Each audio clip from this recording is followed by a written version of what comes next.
So you made bad art. Congratulations. You made something. Now are you going to share it with the world? Will you? It's okay if you don't. I'm still proud of you for making something at all. Boop. Oh, close up of my face. I made bad art, and I will share it with you.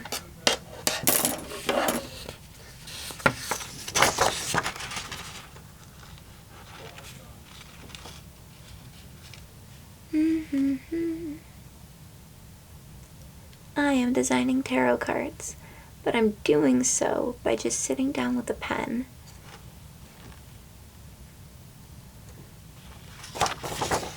and whatever comes to mind. This is challenging my subconscious's ability to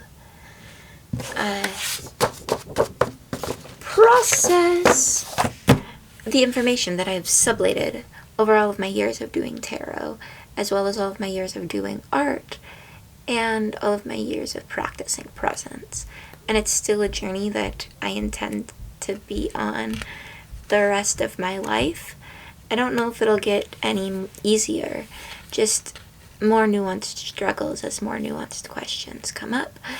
And I push myself to create the things that scare me. Savannah Brown has this quote in her second poetry collection, Sweet Dark, that's like, I am beginning to think of growth less as an up and up curve and more as, I think she describes it as vinegar, like rising and falling in undulating waves. And yeah, anybody who has suffered and come back from the depths of life knows that it's all a part of the process. In the video that I just filmed making these, I talked a bit about Betwixt's video on the alchemical process of going into the darkness, the Negredo, and meeting with the alchemist. And I'm at a place right now where I feel like I am letting go of a lot of things, and it's scary to let go of so much.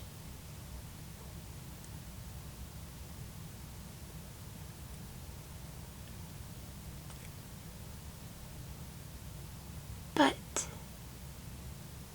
I am proud of myself for doing it. It almost hurts to say I'm proud of myself for doing it. One example is I am limiting my phone time. So I've been putting my phone away from me. I'm lucky enough I was working in social media, and I still do social media. And that's kind of, I figured that I needed boundaries from that, so that I could continue using the platform as a means of creation, but not just, mindlessly absorbing content. It scares me so much, mindless consumption, and that's a fear that I am confronting right now. Some figures that come to mind when I talk about that fear is Mildred, I think is her name, Montague's wife from Fahrenheit 451, who goes to bed with her little seashells, AirPods in, and wakes up and goes to the room where people just talk at her, but they really say nothing. And Clarice points this out from one of the first few pages.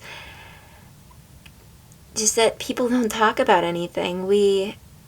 When you are in an echo chamber, whether that is consuming the same kinds of YouTube videos, or just even when you're in solitude for too long with your own thoughts, we aren't able to really push the boundaries that make life interesting. And yeah, those challenges are it's going to get increasingly challenging as we make ourselves uncomfortable. But it's uncomfortable either way, and you can either drown it out or step into it and grow. I recently wrote a poem this morning. I'm gonna read it now. Stubborn, stubborn girl says, "If I cannot grow beautiful, I will not grow at all." So still she stood, the baby bull who never saw nor smelt a rose.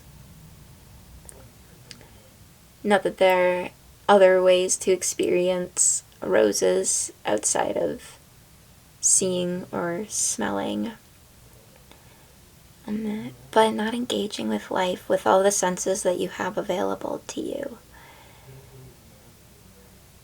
Because you are scared of not being beautiful. When it's the more exposure that we have to life, the more we are able to see the beauty in it.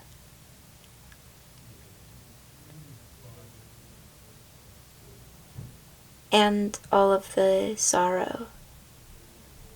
My mind has been heavy with my heart has been heavy with the people in Gaza, Palestine. I wish I knew more about geography, so I'm kind of taking this time to learn a little bit. And there's a philosopher who has a quote I really like. Is it Burke? Someone Burke? It's like, how sad is it that some people do nothing because they can only do a little? Something like that. As humans, I am just one human and I can only do so much. And I'm proud of myself for doing that little. And I hope that little continues to grow. I know that I speak for you as well. These tears I shed for humanity.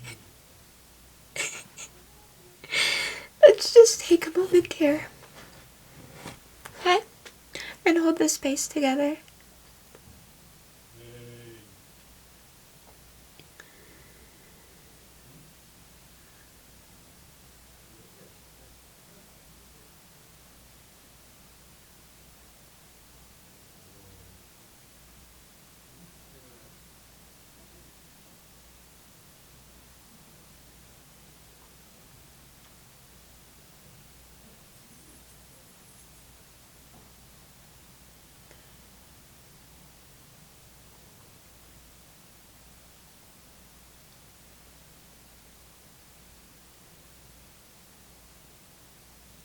Things have yet to be pieced together.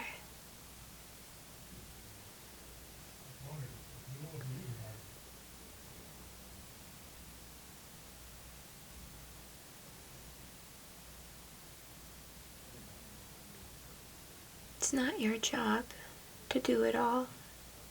I know you know this.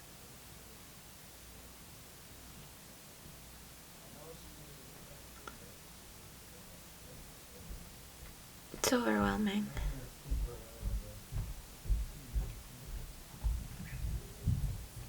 But every act of learning,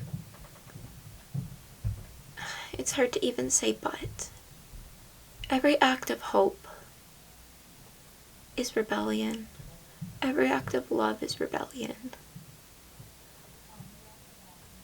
Every act of curiosity, every act of persistent curiosity is rebellion. So stay curious, stay loving, and stay kind. I love you, dears.